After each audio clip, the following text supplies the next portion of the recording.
Bismillahirrahmanirrahim. Assalamualaikum warahmatullahi wabarakatuh. Alhamdulillahi rabbil alamin. Alhamdulillahilladzi arsala rasulahu bil huda wa dinil haqq yudhhirahu 'alad dini kullih wa kafa billahi shahida. Asyhadu an la ilaha illallah wahdahu la syarika lah wa asyhadu anna Muhammadan 'abduhu wa rasuluh la nabiyya ba'dah. Allahumma salli wa sallim wa barik ala sayyidina Muhammad wa ala alihi wa sahbihi ajma'in. Rabbana taqabbal minna innaka antas sami'ul alim wa tub alaina innaka antat tawwabur rahim. Amin ya Allah ya rabbal alamin. Bapak dan Ibu, alhamdulillah di hari yang ke-17 di bulan Ramadan ini kita sangat berharap semoga Allah menerima seluruh amal soleh yang telah kita lakukan, memaafkan dan mengampuni seluruh kesalahan dan dosa-dosa yang telah kita perbuat. Amin ya Allah ya rabbal alamin. Kita akan lanjutkan hanca kaji kita, masih kita bahasan kita tentang ini ya, tanya jawab, masih tanya jawab. Karena ternyata daftar pertanyaannya lumayan rada panjang, rada banyak, namun waktu kita sebentar. Kita akan manfaatkan waktu siang ini untuk menambah ilmu kita, ya barang sebentar. Mudah sebentar ini dinilai oleh Allah sebagai sesuatu yang sangat besar. Amin ya Allah. Baik, kita akan lanjut ke pertanyaan yang ke-6. Pak Ustadz, membaca Al-Quran itu kan harus sesuai dan sama persis seperti yang dicontohkan Nabi. Nah, jalur mana yang sekiranya memang sesuai dalam nasab keilmuan tajwid sehingga itu sama persis seperti yang Nabi contohkan, di luar daripada lidah kita yang bukan orang Arab? Iya. Mohon Bapak Ibu, Qur'anan Arabiyya. Quran itu diturunkan oleh Allah memang dalam bahasa Arab, bukan dalam bahasa Sunda, bahasa Jawa, ya.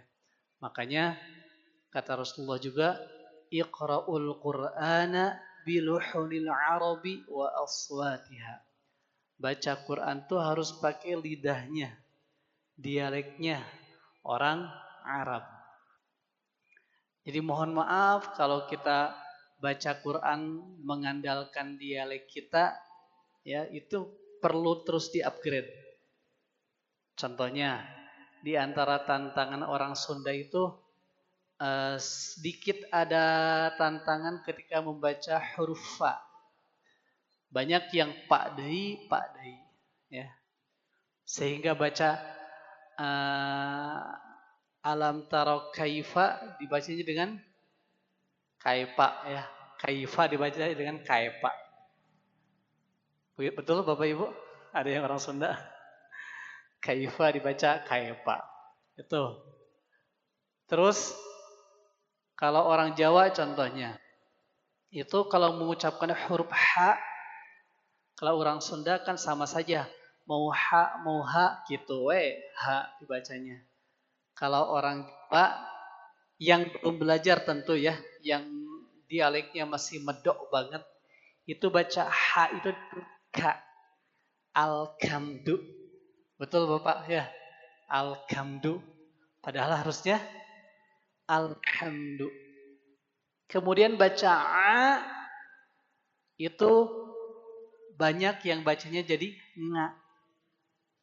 Jadi baca hamdalah dibacanya alhamdulillahi rabbil ngalamin. Ngalamin opo Pak?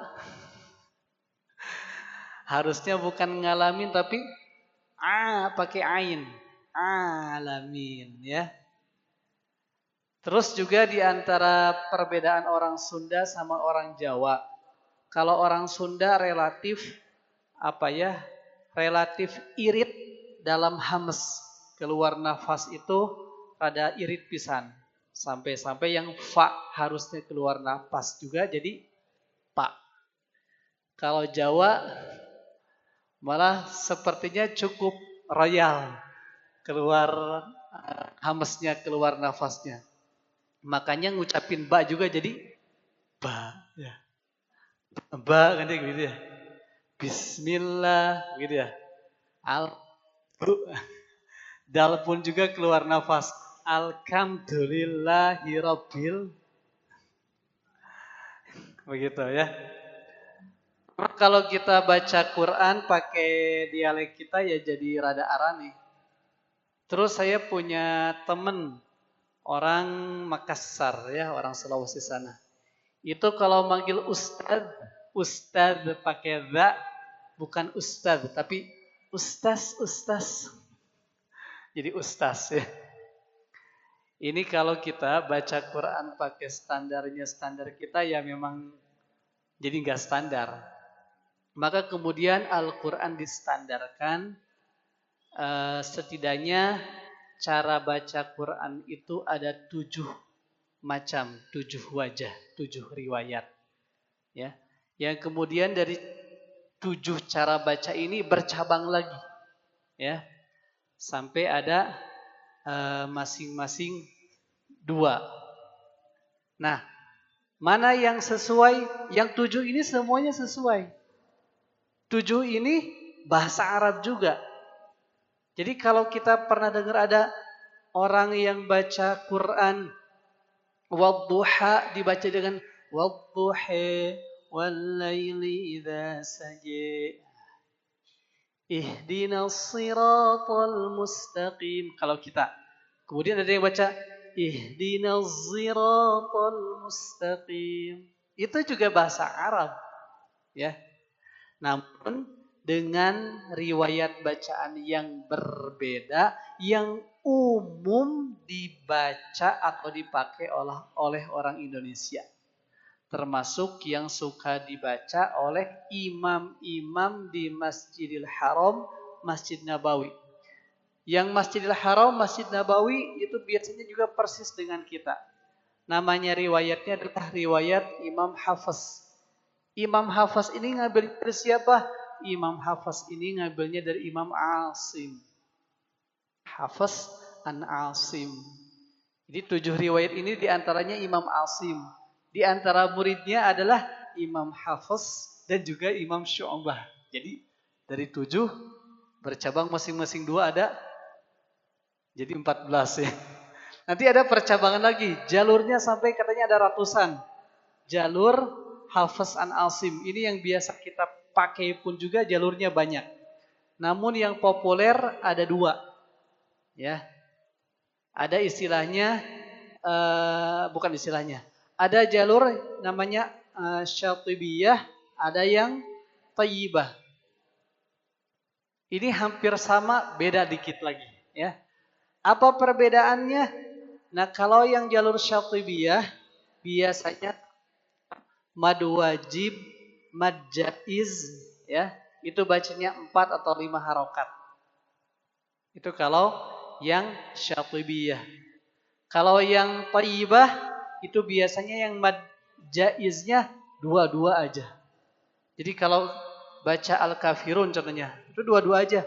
Qul ya ayyuhal kafirun la a'budu ma ta'buduna wa la antum 'abiduna ma a'bud. Tapi kalau mad wajibnya sama. Dia baca 4 atau 5. Idza jaa nasrullahi wal fath. Itu kalau yang jalur Thayyibah. Kalau jalurnya Syatibiyah, mad jaiz biasanya dibacanya 4 harokat atau 5 harokat. Qul ya ayyuhal kafirun la a'budu ma ta'budun. Nah, kebanyakan Indonesia ini pakai jalurnya jalur Syatibiyah.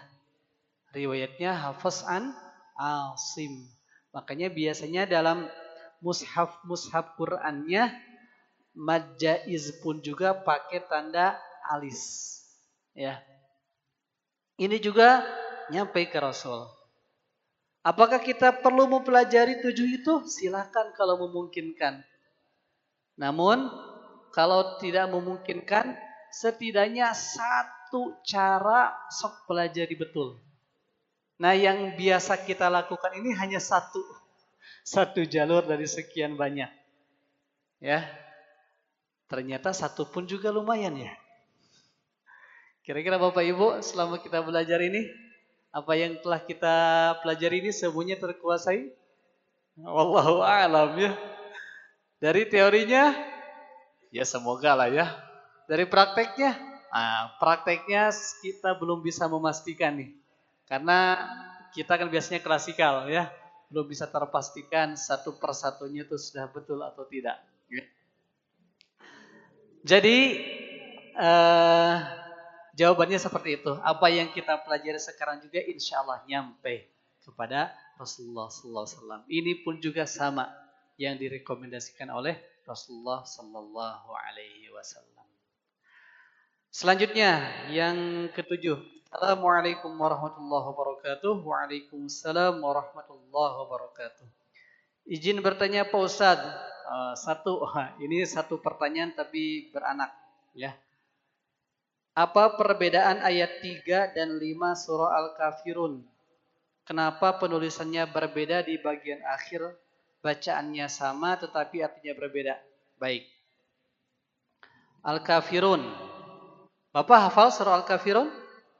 Coba yuk kita baca yuk Al-Kafirun. Yang mad jaiznya pakai 4 harakat aja, ya. Pakai syatibiyah. Baca bareng yuk. 2, 3 dari ta'awudz. A'udzu billahi minasy syaithanir rajim.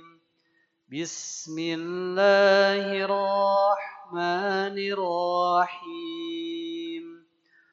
Qul ya ayyuhal kafirun la a'budu ma ta'budun wa la antum 'abiduna ma a'bud wa la ana 'abidum ma 'abadtum wa la antum 'abiduna ma a'bud lakum dinukum waliyadin. Ya, Bapak dan Ibu, di Al-Kafirun ayat yang ketiga dan kelima ini sama persis bunyi ayatnya. Wala antum abiduna ma a'bud. Maka di antara yang perlu kita perhatikan juga, kalau kita tidak hati-hati, ini bisa jadi ada orang yang bolak-balik baca Al-Kafirun. Terjebak antara ayat ketiga dan kelima. Ada yang pernah mengalami? Dan itu cukup banyak orang yang ngalamin. Ya. Wala antum abiduna ma a'bud wala ana abidum ma abadtum wala antum abiduna ma a'bud wala ana abidum ma abadtum. Terus Allahu Akbar. Al-Quran ini Allah turunkan bukan untuk kesia-siaan. Jadi kalau ada firman Allah yang berulang, itu bukan berarti mubadir. Ngapain sih diulang lagi? Buat apaan sih Allah ngulang lagi? Allahu Akbar. Al-Quran itu masdarul ilm. Sumber daripada ilmu-ilmu. Kalau kita ingin menguasai dunia secara total, totalitas dulu kuasai Quran. Ya ma'syaral jinni wal insi in istata'tum an tanfudhu min aqtaris samawati wal ard fanfudhu la tanfuduna illa bisultan. Allah menantang di surah Ar-Rahman, wahai sekalian umat manusia dan jin, kamu ingin menjelajahi dunia sampai ke ujung-ujungnya, ya, silakan jelajahi, fanfudhu, tapi la tanfuduna illa bisultan. Tidak akan pernah kita bisa menjelajahi semuanya kecuali dengan kekuatan. informasi-informasi Al-Quran benar adanya. Bahkan ilmu pengetahuan baru ada yang bisa ngikutin di zaman-zaman sekarang. Padahal Al-Quran sudah menyebutkannya dari zaman dahulu. Seperti contohnya proses penciptaan manusia dalam perut, dalam rahim orang tua, dalam rahim ibu. Al-Quran sudah ceritakan, tapi pengetahuan dulu belum. Ya. Kemudian juga ada pertemuan dua lautan yang dengan dua lautan itu bertemu tapi tidak kemudian saling bercampur. Allah sudah sebutkan dan ilmu pengetahuan baru menemukannya kekinian. Dan begitu banyak ilmu-ilmu yang akhirnya baru terungkap zaman sekarang. Padahal sudah dari dulu Allah sudah ungkapkan. Nah, karena Quran ini kan dibandingkan dengan alam ini seperti lebih simpel, cuman segini. Sedangkan semesta alam sebegitu luasnya. Ya. Bintang-bintang yang ada di langit, ya, itu ujung bintang atau semua bagian langit yang masih ada bintangnya, itu masih bagian dari langit pertama.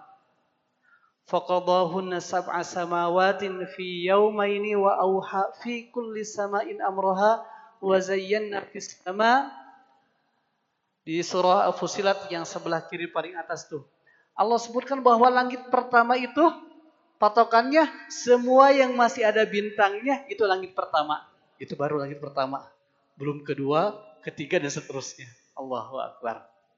Nah, kemudian karena saking luasnya semesta alam dan semua yang ada di baliknya itu, padahal Quran ini hanya segini saja, ya. Tapi kenapa masih ada yang diulang-ulang?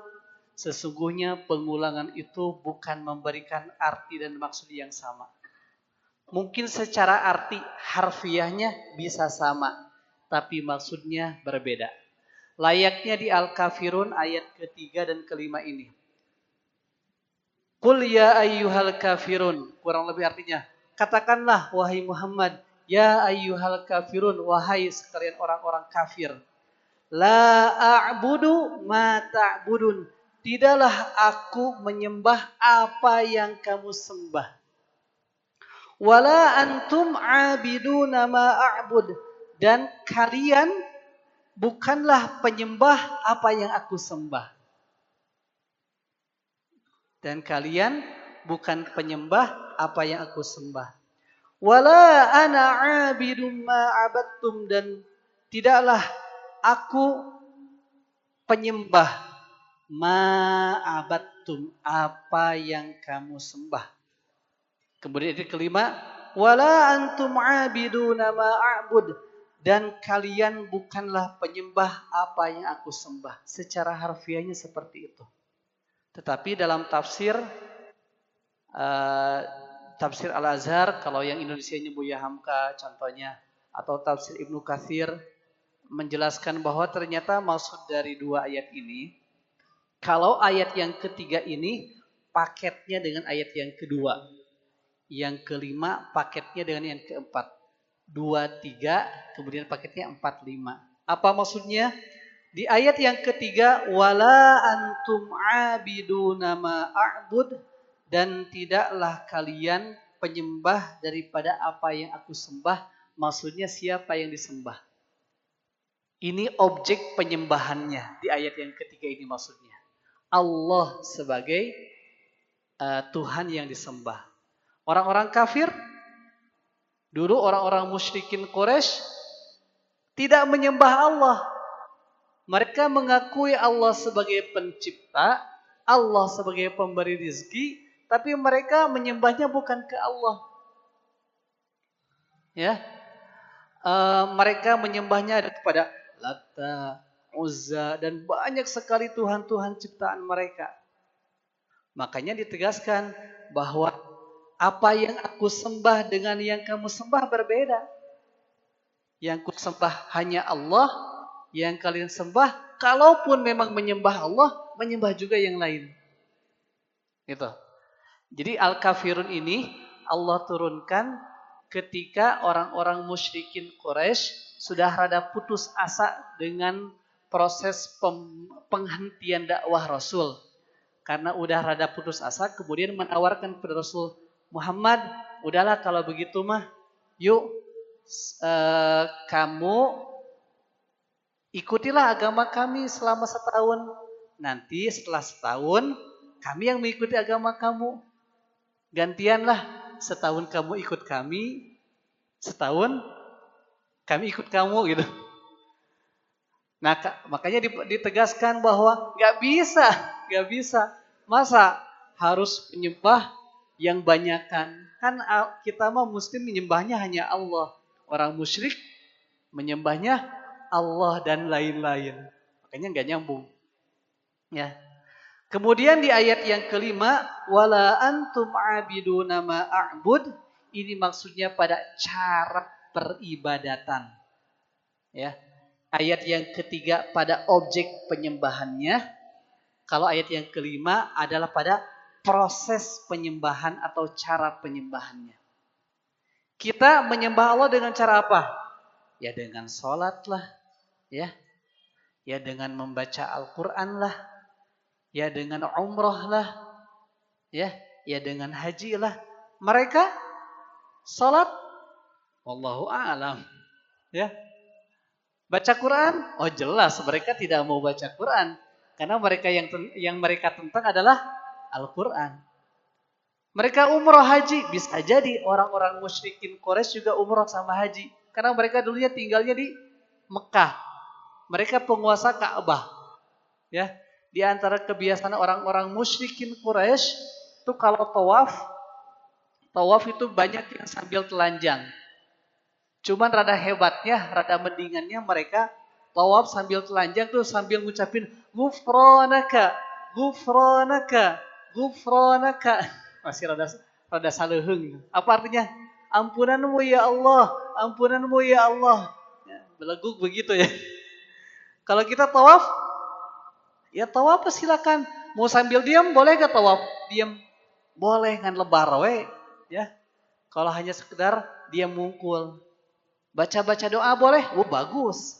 Tawaf sambil baca doa, tawaf sambil zikir-zikir, bahkan tawaf sambil baca Quran, itu bagus sekali. Ya. Kalau pas kebagian tempat tawafnya dekat Ka'bah kan masih kecil ya Bapak Ibu ya.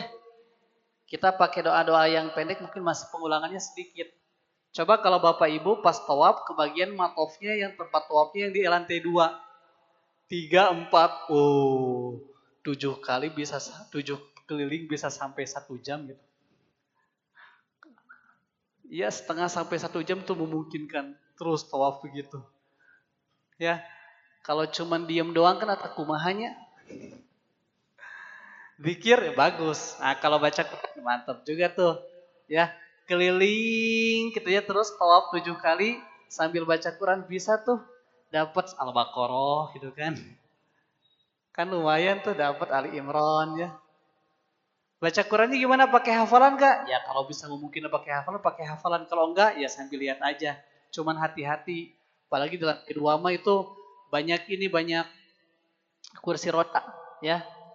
Saya pun dulu waktu ngedorong bapak saya yang di kursi roda sempat nabrak orang lain. Duh kasihan banget. Ketabrak kakinya pakai kursi roda. Dan saya pun juga pernah ngalamin tertabrak kursi roda. Nyeri gitu ya. Akhirnya ya jadi nggak buru-buru, nyantai aja. Saya dulu kenapa rada ke bawah buru-buru karena ke bawah sama para pekerja yang omprengan tawaf itu tuh. Mereka makan cari orderan kayaknya Pak ya. Akhirnya cepet-cepet itu ya. Astagfirullahaladzim. Nah Bapak Ibu seperti itu ya kurang lebih artinya untuk Surah Al-Kafirun ayat yang ketiga dan kelima ini. Ayat ketiga tentang objek penyembahannya. Ayat kelima tentang cara penyembahannya. Satu lagi ini. Kemudian bacaan tahiyat awal mengangkat jarinya mulai kapan. Dan tahiyat awal itu sampai kalimat mana? Ya. Tahiyat awal mengangkat jarinya mangga. Ada yang memang dari awal. At-tahiyyatul mubarakat dan seterusnya. Ya. Ada yang mulai dengan asyhadu alla ilaha illallah.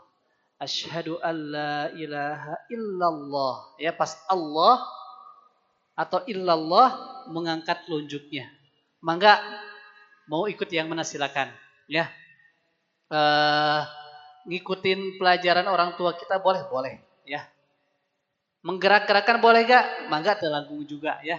Mau menggerak-gerakan juga. Cuman kalau yang menggerak-gerakan dari awal. Bukan pas asyhadu an la ilaha illallah. Bukan begitu ya. Dari awal kalau yang menggerak-gerakan ya. Kemudian bacaannya sampai mana untuk tahiyat awal? Bacaannya sampai sholawat. Sholawatnya mau sholawat yang singkat atau yang full mangga. Jadi kalau sampai Allahumma salli ala Muhammad itu cukup. Sampai sana juga cukup. Mau dilengkapin salawat Ibrahimnya sampai innaka hamidum majid juga boleh. Silakan ya. Yang pasti pastikan dalam tahiyat awal minimal sampai baca Allahumma salli ala Muhammad. Segitu aja minimal ya, setelah rangkaian at-tahiyyatul mubarakatus salawat dan seterusnya ya. Begitu Allah alam. Semoga apa yang kita bahas ini menjadi ilmu yang berbuahkan amal ikhlas untuk kita semuanya. Semoga Allah menjadikan kita hamba-hambanya yang bertakwa, mewafatkan kita dalam keadaan husnul khatimah. Amin ya Allah. Alamin. Subhanakallahumma wa bihamdika asyhadu an la ilaha illa anta astaghfiruka wa atubu ilaik. Assalamualaikum warahmatullahi wabarakatuh.